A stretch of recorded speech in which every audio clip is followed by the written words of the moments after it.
നമസ്കാരം.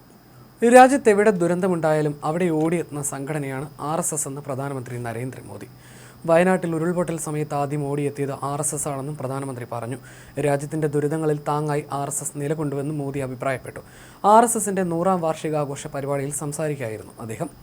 RSSന്റെ ശതാബ്ദിയുടെ ഭാഗമായി പ്രത്യേക നാണയവും തപാൽ സ്റ്റാമ്പും പ്രധാനമന്ത്രി നരേന്ദ്രമോദി പുറത്തിറക്കി. ഭഗവദ്വത് ജമേന്ത്യ ഭാരതാംബയുടെ മുദ്രയോട് കൂടിയ 100 രൂപയുടെ നാണയമാണ് കേന്ദ്ര സർക്കാർ പുറത്തിറക്കിയത്. ഡൽഹിയിലെ ഡോക്ടർ അംബേദ്കർ ഇന്റർനാഷണൽ സെന്ററിൽ നടന്ന ചടങ്ങിൽ RSS സർക്കാർ ദത്താത്രേയ ഹൊസ്ബാളെ, ഡൽഹി മുഖ്യമന്ത്രി രേഖാ ഗുപ്ത, കേന്ദ്രമന്ത്രിമാർ എന്നിവർ പങ്കെടുത്തു. നവരാത്രി ആശംസകൾ പറഞ്ഞാണ് പ്രധാനമന്ത്രി തന്റെ പ്രസംഗം തുടങ്ങിയത്. RSSന്റെ 100ാം വാർഷികാഘോഷം കാണാൻ കഴിഞ്ഞത് ഭാഗ്യമാണെന്ന് മോദി പറഞ്ഞു. RSSന്റേത് പ്രചോദനാത്മകമായ യാത്രയാണ്. രാജ്യസേവനത്തിന്റെ പ്രതീകമാണ് RSS. നൂറുകണക്കിന് പ്രവർത്തകരെ അഭിനന്ദിക്കുന്നു.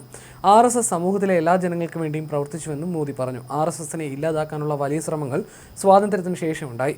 ഗോൾവാൾക്കറെ കള്ളക്കേസിൽ കുടുക്കി RSSനെ തകർക്കാൻ ശ്രമിച്ചവരോട് ഒരു പ്രതികാരവും RSS കാട്ടിയില്ലെന്നും മോദി പറഞ്ഞു. സംഘത്തിന്റെ ശതാബ്ദി വർഷത്തിന് സാക്ഷ്യം വഹിക്കാൻ കഴിഞ്ഞ കാര്യകർത്താക്കൾ പുണ്യം ചെയ്തവരാണെന്നും പ്രധാനമന്ത്രി പറഞ്ഞു. നാളെ വിജയദശമിയാണ്. തിന്മയ്ക്കെതിരായ നന്മയുടെ വിജയത്തിൻ്റെയും അനീതിക്കെതിരായ നീതിയുടെ വിജയത്തിൻ്റെയും അസത്യങ്ങൾക്കെതിരായ സത്യത്തിൻ്റെയും വിജയത്തിൻ്റെയും ഇരുട്ടിനെതിരായ വെളിച്ചത്തിൻ്റെയും വിജയത്തിൻ്റെയും പ്രതീകമായ ഒരു ഉത്സവമാണിത്. 100 വർഷങ്ങൾക്ക് മുമ്പ് ഈ മഹത്തായ ദിനത്തിൽ RSS സ്ഥാപിതമായത് വെറും യാദൃശ്ചികമല്ല. ആയിരക്കണക്കിന് വർഷങ്ങളായി തുടരുന്ന ഒരു പാരമ്പര്യത്തിൻ്റെ പുനരുദ്ധാനമായിരുന്നു അതെന്നും അദ്ദേഹം പറഞ്ഞു.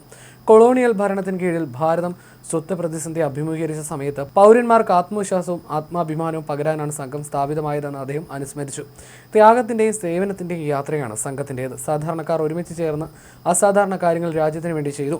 അച്ചടക്കം, ദേശസ്നേഹം, ധൈര്യം, സമഗ്ര വികസനം എന്നിവ രൂപപ്പെടുത്തുന്നതിന് പ്രസ്ഥാനം പ്രവർത്തിച്ചു. ഏക ഇന്ത്യ ശ്രേഷ്ഠ ഇന്ത്യ എന്ന ആശയത്തിലാണ് RSS പ്രവർത്തിക്കുന്നതെന്ന് അദ്ദേഹം ഊന്നി പറഞ്ഞു. സമൂഹത്തിലെ എല്ലാ വിഭാഗങ്ങളിലും ഒരുപോലെ സംഘം പ്രവർത്തിക്കുന്നു. എന്നാൽ അവർക്കിടയിൽ ഒരിക്കലും വേർതിരിവുകളില്ല. കാരണം സംഘം രാഷ്ട്രമാദ്യം എന്ന തത്വത്തെ അടിസ്ഥാനമാക്കി പ്രവർത്തിക്കുന്നുവെന്നും പ്രധാനമന്ത്രി ചൂണ്ടിക്കാട്ടി.